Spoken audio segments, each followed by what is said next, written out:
Ok. Bon, globalement, là, on était plutôt sur l'entité douleur thoracique, syndrome coronarien, donc on va faire un peu de CG là-dessus. Et après, le principal sujet du topo, c'est qu'est-ce qu'on fait face à un patient en pratique qui vient pour parce qu'il veut faire du sport, vous faites le CG et merde, le CG est pas normal. Donc là, c'est plutôt simple. C'est le patient 50 ans, elle est suivie pour un asthme sévère au stade d'insuffisance respiratoire chronique.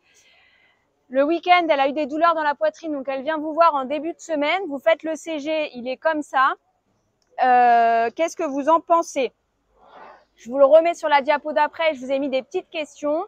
Est-ce que les troubles de repolarisation que vous voyez sur le CG, ils peuvent être liés à sa maladie respiratoire chronique sévère? Est-ce que jusqu'à preuve du contraire, cette patiente, elle a fait un syndrome coronarien ce week-end? Ou est-ce que, en fait, elle fait beaucoup de sport et c'est un ECG d'une sportive? On va faire un mal V. Est-ce qu'il y a des gens qui pensent que c'est sa maladie respiratoire? Non.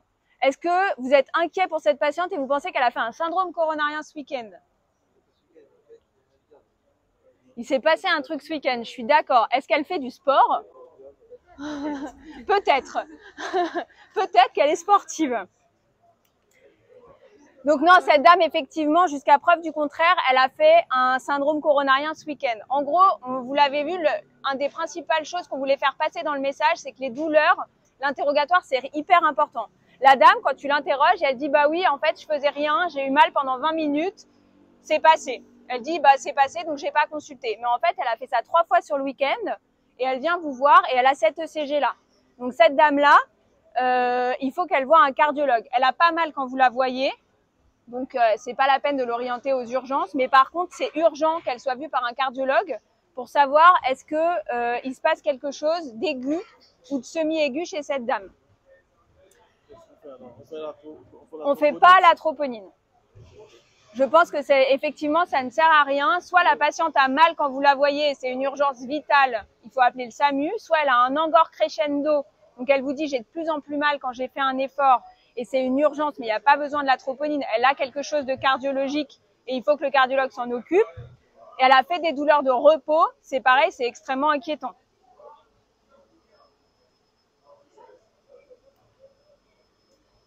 Là, je vous avais remis un peu parce que ça, c'est pas toujours facile de savoir sur un ECG qu'est-ce qui est inquiétant en termes de repolarisation. En gros, ce qui est inquiétant, c'est quand ça a un rapport avec un territoire coronaire. Donc, si c'est pas les bonnes couleurs, je suis désolée, mais je m'en suis rendu compte un peu tard. En gros, le territoire inférieur, c'est D2, D3, AVF. Si la personne a des anomalies de repolarisation en D2, D3, AVF, il se passe peut-être quelque chose sur l'artère coronaire droite. Si la personne a des anomalies de la repolarisation de V1 à V4, voire jusqu'à V6, il se passe quelque chose probablement dans le territoire de l'artère ventriculaire antérieure. Si elle a des anomalies de repolarisation en V5, V6 et en D1, il se passe peut-être quelque chose sur la circonflexe. Si les troubles de repolarisation, ils sont non systématisés, donc ils sont diffus, ils intéressent seulement une dérivation, en fait, c'est moins inquiétant que les dérivations qui correspondent à des territoires d'artères coronaires. Donc s'il y a une anomalie, on ne s'inquiète pas. Donc c'est pour ça que dans la définition, il y a 2 dérivations adjacentes dans toutes les définitions. Et il faut que ce soit des vrais, entre guillemets, des vraies significativités. Donc il faut que ça fasse plus de 1 mm au moins, voire un peu plus en fonction de l'âge et du sexe de la personne. Et c'est pareil pour le sous-décalage, il faut que ça fasse au moins 0,5 mm, sinon en fait c'est de la variabilité et on considère que c'est pas significatif. Ok, la même chose, c'est que si la dame elle a le même ECG mais elle a jamais fait de douleur, est-ce que vous considérez que l'urgence est la même? C'est-à-dire que le fait d'avoir des troubles de repolarisation isolés sans aucune douleur, ça vous inquiète autant? Elle n'a pas de facteur de risque. Mais le fait d'être diabétique, c'est vrai et faux sur la douleur, en fait. Souvent, quand même, les gens, quand tu les interroges, même quand ils ont fait un infarctus et que tu arrives après, souvent, ils décrivent quand même un épisode de douleur thoracique. Ils s'en sont pas occupés parce qu'en fait, ils font autre chose. Ça dure 2 heures, ils prennent un Doliprane, il est 1 h du matin. à 4 heures, ça passe pas, ils finissent par venir le lendemain, mais c'est trop tard, l'infarctus, il est constitué. Mais souvent, quand même, on arrive à trouver le moment. Des fois, c'est vrai, chez le diabétique, on retrouve pas, mais la plupart du temps, le vrai infarctus où il y a rien, c'est quand même pas fréquent. Ça existe peut-être, mais c'est rare. Ok, là, c'est un jeu. Tu l'adresses quand même à un cardiologue, mais c'est juste dans toi. C'est-à-dire que la personne, moi, je vois cette dame-là, elle me dit, j'ai eu mal ce week-end, je lui fais l'ECG, il y a ces troubles de repolarisation, ça vaut le coup de passer, soit le cardiologue est réactif et tu lui envoies un mail, soit tu l'appelles. C'est la même chose que quand la personne te dit, depuis une semaine, j'ai une douleur au moindre effort. C'est qu'il y a un déséquilibre dans la maladie coronarienne et il faut s'en occuper. La dame, elle a rien, elle a des troubles de repolarisation. T'es pas obligé, disons, de prendre ton téléphone et d'envoyer un. Il faut qu'elle voie un cardiologue et c'est moins inquiétant. Là, c'est un jeune homme, c'est un patient d'ici qui est arrivé aux urgences en état de choc, probablement un choc cardiogénique, hyperlactatémie hyper importante. Il a aucun antécédent, il a 16 ans et il a cette ECG là. Les questions sont: est-ce qu'il s'agit forcément d'un syndrome coronarien ST+? Est-ce que ces troubles de la repolarisation peuvent être liés simplement à son état de gravité et à l'acidose sévère qu'il présente? Est-ce qu'il a une myocardite? Ou est-ce qu'il a peut-être un beriberi, un Shoshin beriberi, une forme fulminante de beriberi? C'est une choix multiple. Est-ce qu'il y a des gens qui pensent que comme il y a un sus-décalage en V1 et AVR, c'est forcément un syndrome coronarien avec sus-décalage du ST? Non. Est-ce que vous pensez que ce patient, il peut avoir un ECG comme ça parce qu'en fait, il est extrêmement grave? Oui, oui. Il peut avoir un ECG comme ça parce qu'il est en hypoxie sévère, il a une acidose sévère, il est grave, il n'a pas d'oxygène qui arrive à son myocarde. Est-ce qu'il peut faire une myocardite? Oui, il est jeune, il peut très bien avoir une myocardite. Et est-ce qu'il peut avoir un beriberi? Alors ça, je l'avais jamais vu avant d'arriver à Mayotte, mais ce patient-là avait un beriberi. C'est-à-dire qu'après 1 gramme de B1, il a normalisé sa fonction cardiaque, il a normalisé son ECG. On était bien content parce que sinon, on n'avait pas de coro et pas d'IRM. Donc en fait, pour faire le diagnostic, on était embêtés. Mais finalement, 1 heure après, il allait bien. Ouais. Et assez étonnamment, il mangeait correctement. Non, il n'avait pas de trouble nutritionnel. Donc il n'y avait pas de... c'est étonnant. C'était un jeune de 16 ans scolarisé. Indépendamment du cas de chasse du beriberi, là c'est vraiment un ECG de souffrance diffuse, quoi. On peut retrouver ça à 2 grammes d'hémoglobine, en hypoxie, en choc.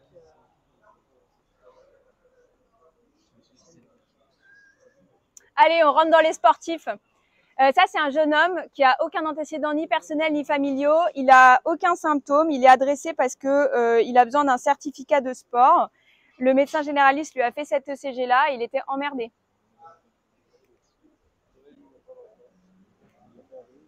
Ah, pardon. Oh non. Les propositions, c'est: est-ce que c'est un ECG normal pour un sportif noir?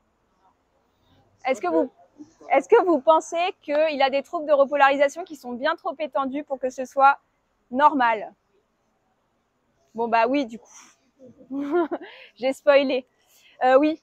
En gros, c'est vrai que après avoir eu pas mal de cas adressés par le RSMA, je me suis refait toute la biblio des patients qui ont des troubles de repolarisation. Et chez le patient noir, il y a beaucoup plus de troubles de repolarisation dans les dérivations V1, V2, V3. Mais ça ressemble pas à ça. C'est-à-dire qu'il y a d'abord un sus-décalage puis une onde T négative et c'est pas diffus. Donc là, on vous a fait une petite fiche qui sera bientôt sur Cardio Mayotte. Pourquoi faire devant un ECG anormal chez un jeune sportif? En gros, il y a des choses qui sont de l'adaptation physiologique au sport. Donc c'est le fait d'avoir une HVG électrique. Le cœur, il est musclé et donc ça se voit sur le plan de l'ECG. Il peut avoir un bloc de branche droit incomplet, ce qui va aussi avec la masse myocardique qui augmente avec le sport. Les troubles de repolarisation, c'est possible, mais c'est limité à V2, V3, V4 et c'est plutôt un sus-décalage puis une grande onde T négative. S'il y a des anomalies dans les autres dérivations, donc en inférieur ou en latéral, on ne peut pas considérer que ce soit normal. Ça ne veut pas dire que le bilan cardiologique ne le sera pas à la fin, mais en tout cas, ça veut dire que sur le simple argument de l'ECG, vous ne pouvez pas conclure que le cœur est normal. Quand on est jeune et qu'on est enfant, de V1 à V3, on peut avoir des ondes T négatives, ça disparaît. Donc si à 40 ans, on a des ondes T négatives qui vont jusqu'à V3, c'est pas normal. Par contre, à 16 ans, c'est possible. Les sportifs, ils sont lents. Donc tant qu'ils ont une fréquence cardiaque supérieure à 30, on ne s'inquiète pas. Et ils peuvent avoir des anomalies où on ne voit pas d'onde P. En fait, ils ont un tonus vagal qui est tellement important qu'ils n'ont pas d'onde P. Donc ils ont des QRS simplement et on appelle ça de la dissociation isorhythmique. C'est pas grave et ça récupère en fait à l'effort. Tout ça, évidemment, c'est si la personne est asymptomatique. C'est-à-dire que si la personne a des antécédents familiaux ou qu'elle a des symptômes, évidemment, on n'est pas dans le même cadre et il faut qu'elle voie un cardiologue. S'il y a des morts subites dans la famille, si lui, il a des symptômes à l'effort, c'est complètement différent. Il a peut-être une cardiopathie. Il y a les cas où on ne sait pas trop quoi faire. C'est-à-dire qu'il a un bloc de branche droit complet. Il a des signes d'éventuelle cardiopathie, donc avec une hypertrophie atriale, donc une oreillette qui serait grosse, et une déviation axiale qui est droite ou gauche. Si vous en avez un seul, c'est pas grave. Si vous en avez plusieurs, il faut faire un bilan cardio. Et après, il y a tout ce qui est anormal. Et là, en gros, ce qui va orienter vers une cardiopathie. Donc, s'il y a des ondes T négatives, donc le fait d'avoir des ondes T négatives, c'est pas normal. La repolarisation précoce ou les choses normales chez le sportif noir, c'est un sus-décalage.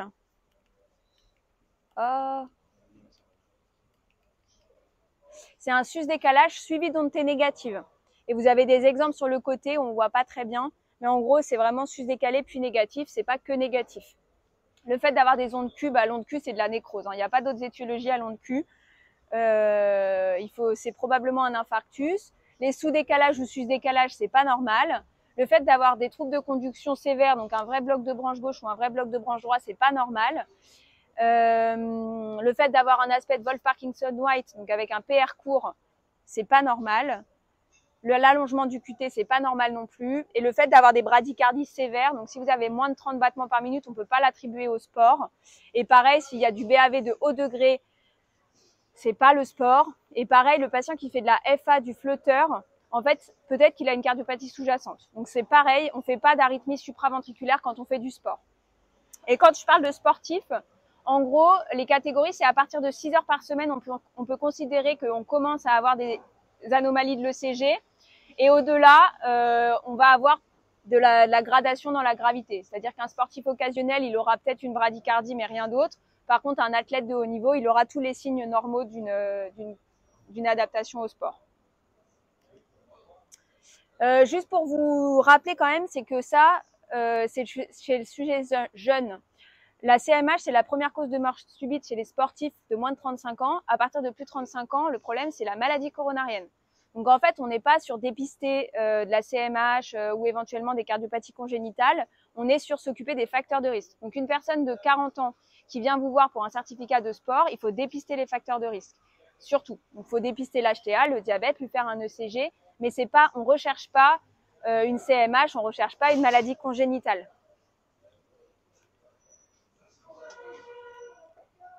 Alors, cet ECG-là, est-ce qu'il est normal ou pas? Est-ce que lui, vous pensez qu'il a un ECG de sportif ou est-ce que vous pensez qu'il a une cardiopathie et qu'il faut l'adresser au cardiologue?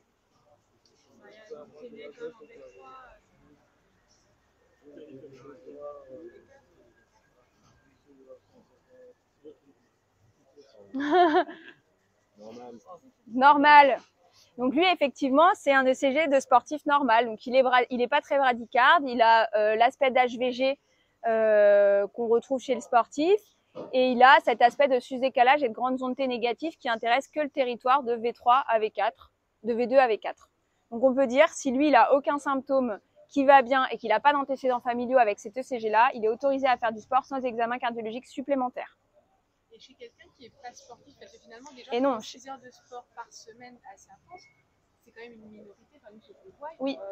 Si tu n'es pas sportif, ça, c'est pas valable. Les ondes T négatives chez le sujet noir non sportif, tu tolères jusqu'à quel à partir de 6 heures de sport par semaine, c'était considéré comme sportif. Ouais. En particulier chez les patients noirs, qui vont avoir 2 tiers de.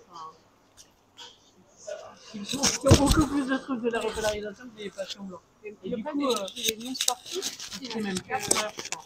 4 heures, ouais. 4 heures, tu commences déjà à pouvoir avoir des petites modifications. Après, ici, ça va vite, hein.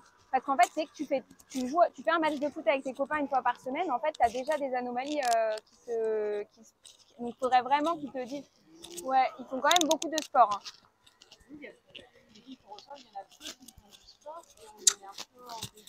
Ça, c'est valable que chez le sportif. S'il n'est pas sportif, il n'est pas censé avoir ces anomalies-là. Si les ondes T comme ça c'est chez le sportif. Par contre, la repolarisation précoce simple, sans où tu as juste le sus-décalage du ST dans les dérivations antérieures, ça, par contre, c'est pas de l'anomalie de repolarisation du sportif. C'est vraiment le fait qu'il y ait les ondes T négatives, ça, c'est chez le sportif.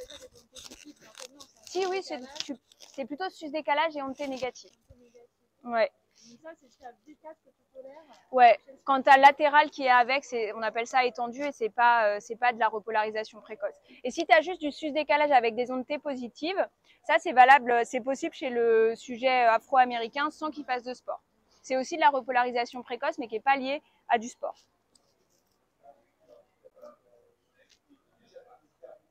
Bon, lui, du coup, c'est normal, le sus-décalage est suspect en antérieur, non. Évidemment, c'est comme d'habitude, il n'a pas de douleur.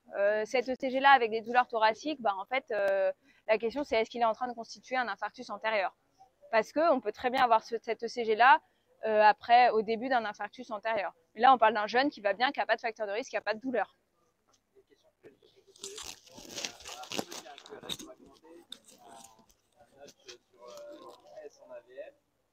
Et en V1, tu as l'impression d'une sommation d'onde R. J'ai un peu trafiqué le CG pour être sûr qu'il soit vraiment normal. Mais cet ECG-là, effectivement, mais c'est mon collage qui n'est pas parfait. C'est pour pas qu'il y ait de discussion possible. Il avait des ondes T négatives en inférieur et le bilan cardio était normal. Donc lui, il est autorisé à faire du sport. Et comme tout était normal, il n'y a même pas besoin qu'on le revoie. Est-ce que s'il avait les ondes T négatives en inférieur? S'il n'a pas d'ondes T négatives en inférieur, tu peux l'autoriser à faire du sport sans qu'il voie de cardiologue. S'il a des ondes T négatives en inférieur, il faut qu'il voie un cardiologue pour éliminer une cardiopathie. Et à ce moment-là, une fois que la cardiopathie est éliminée, si tout est strictement normal, il n'y a pas de problème, il peut faire du sport et on considère que c'est de la repolarisation normale. Si les examens sont douteux, il y aura un suivi et éventuellement un jour, il aura peut-être une cardiopathie qui se développera, mais peut-être pas. Bon.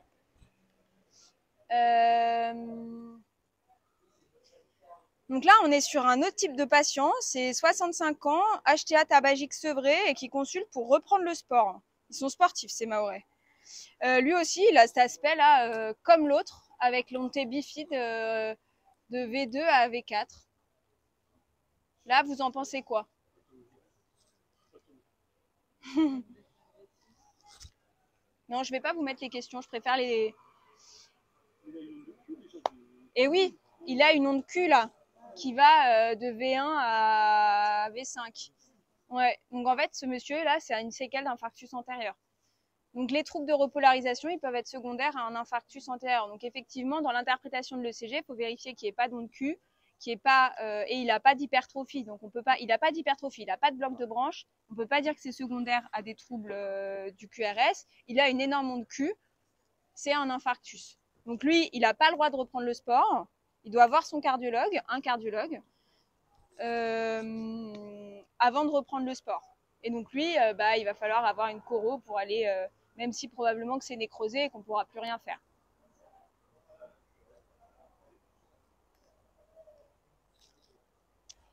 Donc les troubles de la repolarisation, c'est souvent embêtant parce qu'en fait, ça concerne quand même beaucoup de cases différentes. Soit il y a les variantes de la normale, donc chez le sportif noir, chez l'enfant, il y a des ondes T négatives qui sont possibles. Toutes les cardiopathies donnent des anomalies de la repolarisation. Donc le fait d'avoir un cœur pulmonaire chronique, tu peux avoir des troubles de la repolarisation de V1 à V3. Le fait d'avoir une cardiopathie arythmogène du ventricule droit, ça donne des troubles de repolarisation dans les dérivations droites. Le fait d'avoir une CMH, ça donne des troubles de repolarisation. Le fait d'avoir un bloc de branche, peu importe, toutes les cardiopathies peuvent donner des troubles de repolarisation. Et après, il y a tous les cas où en fait, il y a une ischémie parce qu'il y a une pathologie autre surajoutée. Donc le fait d'avoir une embolie pulmonaire, ça fait de la souffrance myocardique et peut y avoir des ondes négatives dans les territoires du cœur droit. Le fait d'avoir n'importe quelle cause d'ischémie, que ce soit une lésion coronaire ou que ce soit de l'hypoxie, du choc cardiogénique, peu importe la cause, ça fait des troubles de repolarisation au moment de l'épisode. Et après, il y a tous les troubles ioniques, l'hypokaliémie, les intoxications médicamenteuses. Tout ça, ça fait des troubles de repolarisation. C'est extrêmement sensible comme signe. Toute souffrance cardiaque peut faire des troubles de repolarisation. Et là, vous aurez la liste exhaustive de toutes les maladies qui donnent des troubles de repolarisation. Je vous remercie de votre attention. Est-ce qu'il y a des questions ?